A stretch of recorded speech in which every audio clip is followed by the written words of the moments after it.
ওরে বাবারে, এমন ঘুটঘুটে অন্ধকার!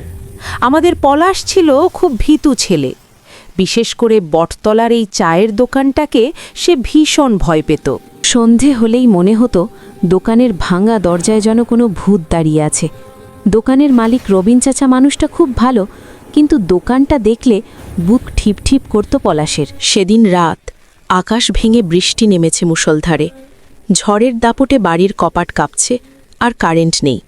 ঠিক তখনই মা বললেন, ওরে পলাশ, এক ফোঁটা দুধও নেই, যা তো বাবা, রবিন চাচার দোকান থেকে একটু দুধ নিয়ে আয়।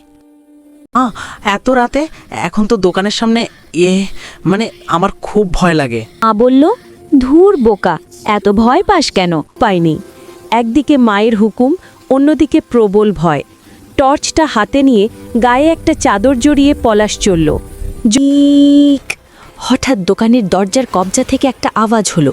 পলাশ প্রায় দৌড়ে গেল। সে দেখল দোকানের ভেতরে আবছা আলোয় একটা বিশাল কালো ছায়া নড়ছে।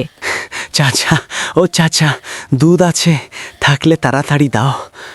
আরে পলাশ, এত রাতে, এই ঝড়ে? আয় বাবা, ভেতরে আয়। কি হয়েছে? এত ভয় কেন?